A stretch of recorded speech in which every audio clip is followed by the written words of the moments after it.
Hi guys, in this video I will make a DIY wall hang Easter decor. So let's get started.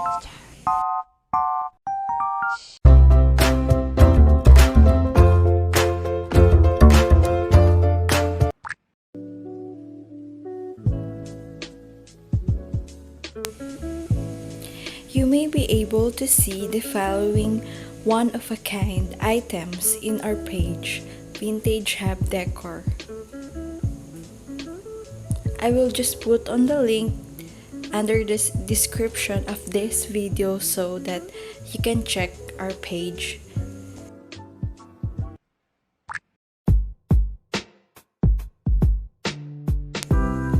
So as you can see, here are the samples of some of our items posted on that page.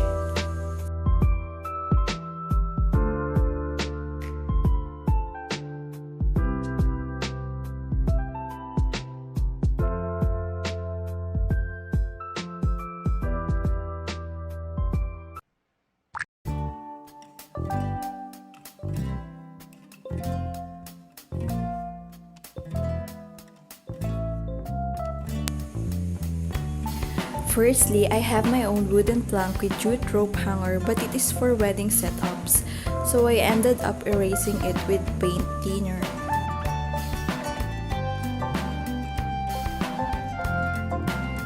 Here, as you can see, I am freehandedly sketching a bunny since it's now the Easter season.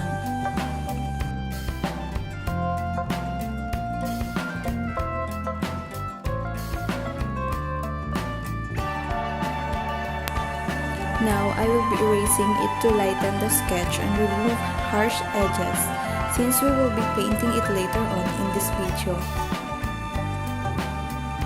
Smudging it inwards will help us have full coverage of the paint with just one coating, as there will not be lines showing through. Painting it now with the pastel blue that I mixed, white plus blue, and a little bit of brown to mute the vibrancy a little bit.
Going back with a smaller, finer brush will give it the crisp edges that we want.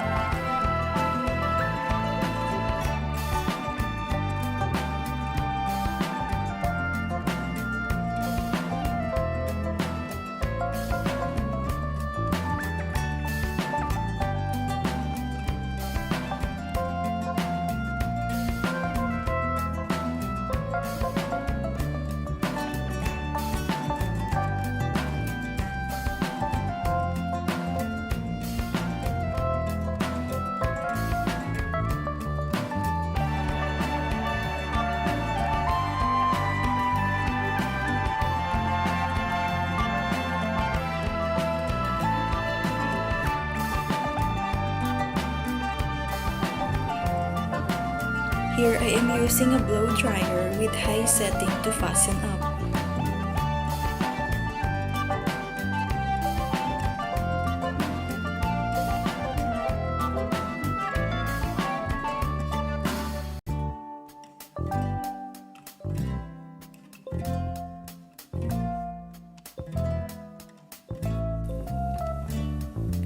Since our theme for this Easter is rustic farmhouse, I went back with a steel brush and sandpaper to make it distressed.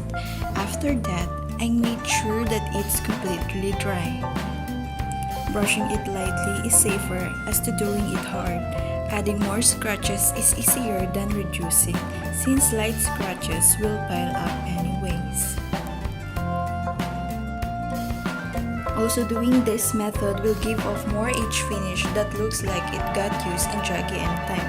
I then added more details with jute rope using hot glue to adhere it.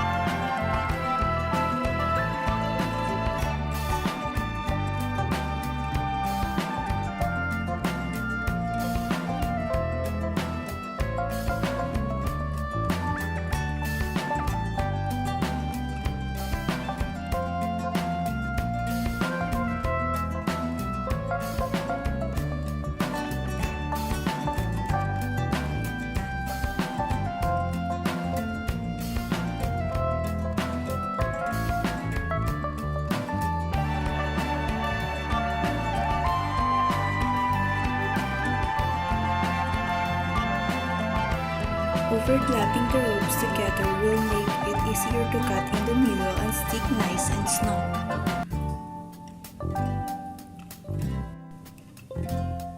After that, make sure to go ahead and trim the hanging rope strands that fringe while doing this project.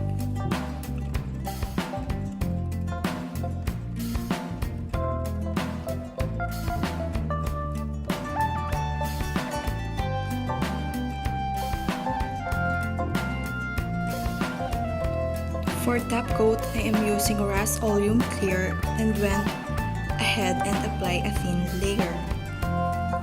I only have a glossy coat on hand at the moment, but since this project is rustic, any gloss will hinder that edge finish. So applying a thin coat won't give off that much shine and gloss. Then again, I use a blow dry to spread up the drying process. Lastly, I use a pom-pom that fell off from our throw blanket as a bunny tail. Resourceful, right? The other items that you see here are the ones I made last night. I didn't have any footage because I was doing them outdoors, so lighting is bad.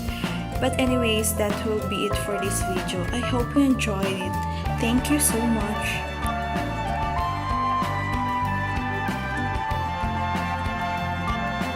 Wait a minute.